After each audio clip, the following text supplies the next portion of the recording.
Hello everyone, स्वागत है आप सभी का स्टेप टू सक्सेस क्लासेस में। डेली करंट अफेयर सीरीज में आज के वीडियो में हम लोग 22 से 24 दिसंबर का करंट डिस्कस कर रहे हैं। स्टार्ट करते हैं अपने पहले क्वेश्चन से। पहला क्वेश्चन है, किस अंतरिक्ष एजेंसी को लीफ एरिक्सन लूनर पुरस्कार 2023 प्रदान किया गया है? ऑप्शन है नासा, इसरो, जाक्सा और CNSA। तो इसका जो सही जवाब है ऑप्शन बी है। ये इसरो को इस वर्ष का लीफ एरिक्सन लूनर पुरस्कार 2023 प्रदान किया गया है। ये आइसलैंड जो कंट्री है वहां के हुसाबेक में उनके अन्वेषण संग्रहालय द्वारा इसरो को उसके सफल चंद्रयान 3 मिशन के लिए 2023 के लीफ एरिक्सन चंद्र पुरस्कार से सम्मानित किया गया है। ठीक है, बाकी आप लोग जानते हैं कि चंद्रयान 3 जो है वो भारत का तीसरा चंद्रमा पर मिशन था जो सक्सेसफुल रहा है, और इसने क्या किया है, चंद्रमा पर सॉफ्ट लैंडिंग की है। इसके अलावा भारत जो है वो चंद्रमा के दक्षिणी ध्रुव पर पहुंचने वाला पहला देश बन गया है। ठीक है, बाकी इसमें जो लैंडर का नाम है चंद्रयान में, उसका नाम विक्रम। उसके बाद से जो रोवर है उसका नाम क्या है, प्रज्ञान। ठीक है, लैंडर विक्रम और रोवर जो है प्रज्ञान, ये चंद्रमा की सतह पर उतरने में कामयाब रहे। ये फैक्ट जो है इंपॉर्टेंट है, इसलिए इनको लिखा हुआ है और बार बार आप लोग सुनेंगे तो आपको याद भी हो जाएंगे। नेक्स्ट क्वेश्चन है, निमोनिया से निपटने के लिए किस राज्य में SAANS अभियान 2023-24 शुरू किया गया है? मणिपुर, नई दिल्ली, उत्तर प्रदेश और कर्नाटक। तो सही जवाब ऑप्शन ए है। ये मणिपुर राज्य में सांस अभियान 2023-24 शुरू किया गया है। सांस का जो फुल फॉर्म है वो है social awareness and actions to neutralise pneumonia successfully, या हिंदी में बात करें तो निमोनिया को सफलतापूर्वक बेअसर करने के लिए सामाजिक जागरूकता और कार्रवाई। ठीक है, ये मणिपुर में स्टार्ट किया गया है। बाकी निमोनिया जो है ये फेफड़ों की सूजन वाली स्थिति है। इस बीमारी में जब आप निमोनिया से पीड़ित होते हैं तो लंग्स में क्या है, स्वेलिंग आ जाती है, और शरीर के भीतर जो एल्वियोली नामक छोटी वायु थैलियां होती हैं, एयर पॉकेट्स होती हैं, उनको ये प्रभावित करते हैं। निमोनिया के अगर लक्षणों की बात करें तो सूखी खांसी, सीने में दर्द, बुखार और सांस लेने में कठिनाई जो है निमोनिया के लक्षणों से संबंधित है। निमोनिया के लक्षण होते हैं। नेक्स्ट है, हिंदी भाषा के लिए वर्ष 2023 का साहित्य अकादमी पुरस्कार किसने जीता है? ठीक है, विजय वर्मा, विनोद जोशी, संजीव और अरुण रंजन मिश्र। तो इसका सही जवाब ऑप्शन सी है। ये जो साहित्य अकादमी पुरस्कार है 2023 के हिंदी भाषा के लिए, ये संजीव को पुरस्कार दिया गया है। बाकी को जो है उनके उपन्यास मुझे पहचानो के लिए हिंदी भाषा का साहित्यिक अकादमी पुरस्कार 2023 प्रदान किया गया है। ठीक है, भारतीय हाल ही में दुनिया के सबसे बड़े ध्यान केंद्र या मेडिटेशन सेंटर का उद्घाटन कहाँ किया गया है? ऑप्शन है नासिक, उज्जैन, भुवनेश्वर और वाराणसी। तो इसका सही जवाब ऑप्शन डी वाराणसी है। वाराणसी के उमराहा में, ठीक है, उमराहा में निर्मित स्वर्ववेद जो है, स्ववेद महामंदिर जो है, इसको क्या है, इसका उद्घाटन किया गया है, जिसे कहा जा रहा है कि ये दुनिया का सबसे बड़ा ध्यान केंद्र होगा। इसका अभी कल ही जो है वो उद्घाटन हुआ है। आप लोग इंटरनेट पे इसके पिक्चर्स वगैरह देख सकते हैं, देखने में काफी सुंदर ये लग रहा है। नेक्स्ट है, वर्ष 2023 का रविंद्रनाथ टैगोर साहित्यिक पुरस्कार किसने जीता है?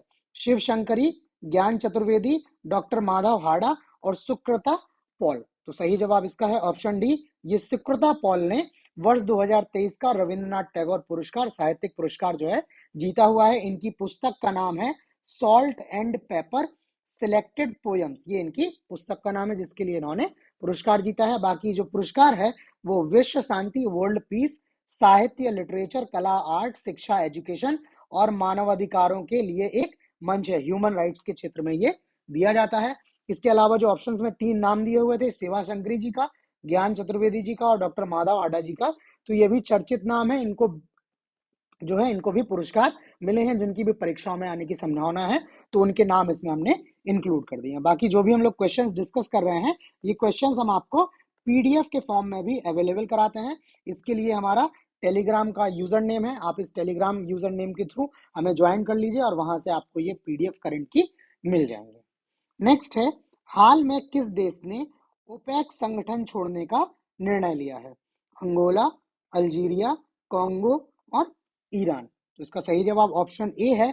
ये अफ्रीका का जो देश है एक अंगोला और ये दुनिया का क्या है, दूसरा सबसे बड़ा तेल उत्पादक, सॉरी दुनिया का बोल रहा हूँ, अफ्रीका का ये दूसरा सबसे बड़ा तेल उत्पादक देश है। इन्होंने क्या बोला है कि ये ओपेक छोड़ रहे हैं। एक्चुअल में अभी जो मीटिंग्स हुई थी उसमें इन्होंने उत्पादन लक्ष्य घोषित किए थे, कुछ इनके प्रोडक्शन गोल्स थे जिस पर सहमति नहीं बन पाई और अंगोला ने ये घोषणा कर दी है। ठीक है, अंगोला वर्ष 2007 में ओपेक में शामिल हुआ था, लेकिन हाल में उसने क्या किया है, इसको छोड़ने का जो है वो निर्णय लिया हुआ है। ठीक, थोड़ी सी डिटेल्स इसमें ओपेक के बारे में। यह पेट्रोलियम निर्यातक देशों का एक अंतर सरकारी संगठन है। इसकी स्थापना जो है वो 14 सितंबर 1960 को बगदाद में हुई। मुख्यालय इसका वियना ऑस्ट्रिया में है और इसके जो 13 सदस्य देश हैं इनके नाम लिखे हुए हैं। और ये सदस्य देश जो हैं वो वैश्विक तेल उत्पादन के 30% के लिए जिम्मेदार हैं। इसी वजह से ओपेक की जो मीटिंग्स हैं वो वर्ल्ड मार्केट में जो है ऑयल की प्राइसेस हैं उसको रेगुलेट करने में काफी महत्वपूर्ण योगदान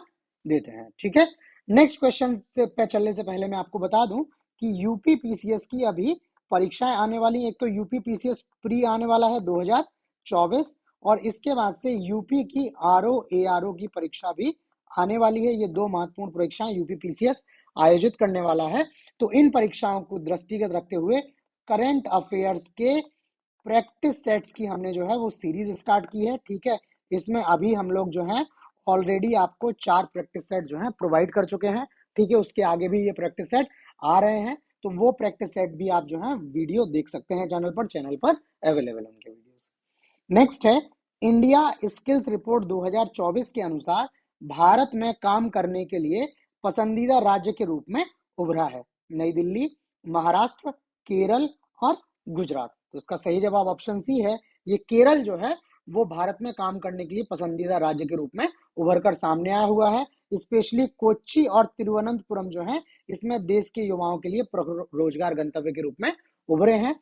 बाकी जो है इसमें भारत में क्या है 51.25% युवा जो हैं वो आवश्यक कौशल के साथ रोजगार के योग्य पाए गए हैं। ठीक है, बाकी 18 से 21 की आयु वर्ग की बात करें अगर, तो उसमें समग्र रोजगार योग्यता में दूसरा स्थान जो है वो केरल ने प्राप्त किया है, जबकि कंप्यूटर कौशल प्रदान करने में तिरुवनंतपुरम जो है क्या है अग्रणी श्रेणी में है। नेक्स्ट है कपड़ा मंत्रालय ने जूट किसानों के लिए कौन सा मोबाइल एप्लीकेशन लॉन्च किया है। ऑप्शन है जूट मित्र, कपड़ा मित्र, पाट मित्रों, वस्त्र मित्रों। तो इसका सही जवाब ऑप्शन सी है। ये पाट मित्रों नाम से एक कपड़ा मंत्रालय ने जूट किसानों के लिए पोर्टल लॉन्च किया है। ये क्या करेगा, ये जो जूट किसान है उनको एमएसपी मिनिमम सपोर्ट प्राइस और कृषि विज्ञान के बारे में महत्वपूर्ण जानकारी देगा। इसके अलावा जूट के जो श्रेणी मानक है कि आपका किस क्वालिटी का जूट है, जूट आई केयर जैसी किसान केंद्रित जो योजनाएं हैं, इसके अलावा मौसम के जो पूर्वानुमान है आदि के बारे में भी ये क्या करेगा, पाट मित्रों पोर्टल जो है वो मोबाइल ऐप जो है जानकारी देगा, ताकि किसान जो है अधिक कुशलता के साथ क्या करें, अपनी फसल का प्रबंधन करें, उसका विक्रय कर सकें। नेक्स्ट है 75वें गणतंत्र दिवस समारोह के लिए मुख्य अतिथि के रूप में भारत का दौरा करेंगे जो Biden, Anthony Albanese, Benjamin Netanyahu और इमैनुअल मैक्रोन। तो सही जवाब है इसका ऑप्शन डी। फ्रांस के जो राष्ट्रपति हैं इमैनुअल मैक्रोन, ये गणतंत्र दिवस 75वें गणतंत्र दिवस के अवसर पर जो है वो मुख्य अतिथि के रूप में भारत आएंगे। ठीक है, और ये जो है भारत और फ्रांस जो है वो अपनी रणनीतिक साझेदारी की 25वीं वर्षगांठ मना रहे हैं। और इसी के उपलक्ष्य में जो है प्रधानमंत्री नरेंद्र मोदी ने भी जुलाई में जुलाई बोल रहा हूं मैं, जो इसी वर्ष बास्टिल डे परेड जो है इनकी आयोजित हुई थी, उस परेड में प्रधानमंत्री नरेंद्र मोदी ने इसमें मुख्य अतिथि के रूप में भाग लिया हुआ था। ये मुझे एग्जैक्ट याद नहीं आ रहा है बास्टिल डे परेड कब हुई है, लेकिन जहां तक है ये अप्रैल मई के बीच में आयोजित हुई है। नेक्स्ट है राष्ट्रीय किसान दिवस 2023 कब मनाया जाता है या गया। ऑप्शन है 22 दिसंबर, 23 दिसंबर, 24 दिसंबर और 25 दिसंबर। तो इसका सही जवाब ऑप्शन बी है। प्रतिवर्ष 23 दिसंबर को राष्ट्रीय किसान दिवस के रूप में मनाया जाता है। यह भारत के जो पूर्व प्रधानमंत्री हैं चौधरी चरण सिंह जी, उनकी जयंती पर और देश में किसानों के उत्थान में उनके योगदान को याद करने के लिए ये दिवस जो है मनाया जाता है। दिवस का थीम जो है वर्ष 2023 के इस दिवस की थीम है भविष्य की खेती, कृषि में नवाचार और स्थिरता, ये इसकी थीम है। नेक्स्ट है संयुक्त राष्ट्र द्वारा 2024 को किसका अंतरराष्ट्रीय वर्ष घोषित किया गया है? यूएन जो है वो हर एक वर्ष को किसी ना किसी वर्ष के रूप में जो है डेडिकेट करता है। जैसे 2023 जो है वो मिलेट्स या मोटे अनाज या श्री अन्न जो है, श्री धान्य जो है उसके रूप में घोषित किया था। आपको बताना है 2024 को किसके लिए घोषित किया है? बाजरा वर्ष, कैमिलिट्स वर्ष, पादप स्वास्थ्य का अंतरराष्ट्रीय वर्ष, शांति और विश्वास का अंतरराष्ट्रीय वर्ष। तो इसका सही जवाब ऑप्शन बी है। ये 2024 को यूएन ने कैमिलिट्स वर्ष के रूप में घोषित किया है। ये ऊंट की प्रजाति के हैं, ठीक है, और इनकी उद्देश्य जो है वो है कैमिलिट्स की अप्रयुक्त क्षमता के बारे में जागरूकता पैदा करना और कैमिलिट्स क्षेत्र में बढ़े हुए निवेश, अधिक शोध और क्षमता विकास की वकालत करना। ये इसका जो है वो लक्ष्य है। बाकी ऊंट जो है वो 90 से अधिक देशों में लाखों घरों के जीवन को प्रभावित करते हैं, ठीक है। ये क्या है? दूध और मांस का स्रोत है, ठीक है, दूध और मांस का स्रोत है, तो लोगों को खाद्य सामग्री जो है ये उपलब्ध कराते हैं। इनके अलावा ये फाइबर भी प्रदान करते हैं जिसका उपयोग कपड़े और आश्रय के लिए किया जा सकता है, ठीक है। ये जो क्वेश्चंस हम लोग डिस्कस कर रहे हैं करंट के, ये वैसे क्वेश्चंस हैं जो इतने दिन की जो भी न्यूज होती हैं उन न्यूज को फिल्टर करते हैं कि कौन सी न्यूज जो है वो परीक्षा की दृष्टि से महत्वपूर्ण है। उसके बाद उस न्यूज से जो रिलेटेड कंटेंट है, ठीक है, इसमें कंटेंट क्योंकि न्यूज में बहुत बड़े बड़े आर्टिकल्स होते हैं तो उनको इस तरह से फिल्टर किया जाता है कि जो परीक्षा में आने की संभावना है वही चीजें हम इसमें इंक्लूड करें, ठीक है, ताकि आपको समय भी बहुत ज्यादा ना लगे और आपकी जो तैयारी है वो टू द पॉइंट रहे। तो आप इन वीडियोस को ध्यान जब देखें तो आप ये एकदम याद रखिए, इस चीज की आपको एश्योरेंस दे रहा हूं कि परीक्षा में जो क्वेश्चंस आएंगे वो इसके बाहर आपके नहीं जाने चाहिए, ठीक है। नेक्स्ट है, यूनेस्को के प्रिक्स वर्सेस द्वारा दुनिया के सबसे खूबसूरत हवाई अड्डों में से एक के रूप में मान्यता दी गई है। कैंपेगौड़ा अंतरराष्ट्रीय हवाई अड्डा, इंदिरा गांधी अंतरराष्ट्रीय हवाई अड्डा, छत्रपति शिवाजी महाराज अंतरराष्ट्रीय हवाई अड्डा, सरदार वल्लभ भाई पटेल अंतरराष्ट्रीय हवाई अड्डा। तो इसका जो सही जवाब है ऑप्शन ए है। ये जो कैंपेगौड़ा हवाई अड्डा है बेंगलोर का, ठीक है, बेंगलुरु भी बोलते हैं, इसके टर्मिनल 2 को, इसका जो T2 है, टर्मिनल 2 है, इसको दुनिया के सबसे खूबसूरत हवाई अड्डों में से एक के रूप में मान्यता दी गई है। और यूनेस्को से ऐसी मान्यता प्राप्त करने वाला ये एकमात्र भारतीय हवाई अड्डा है। इसके अलावा और किसी हवाई अड्डे को इस तरह की मान्यता यूनेस्को द्वारा जो है वो नहीं मिली है, ठीक। बाकी ये प्रिक्स वर्सेस पुरस्कार जो है वो वैश्विक स्तर पर वास्तुकला और डिजाइन के क्षेत्र में उत्कृष्ट उपलब्धियों का सम्मान करने के लिए दिया जाता है। यूनेस्को इसको प्रदान करता है, ठीक। तो आज करंट अफेयर्स में इतना ही है। प्लीज आप लाइक करके और कमेंट करके हमें जरूर बताएं कि आपको वीडियो कैसा लगा।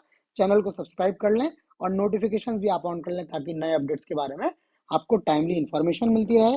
बाकी जो क्वेश्चंस हमने डिस्कस किए वो पीडीएफ फॉर्म में आप ये टेलीग्राम का हमारा यूजर नेम दिया हुआ है, टेलीग्राम ग्रुप ज्वाइन करके वहां से ये पीडीएफ ले लीजिएगा। तो आज इतना ही, बाकी नए क्वेश्चंस के साथ कल मिलते हैं, तब तक के लिए धन्यवाद।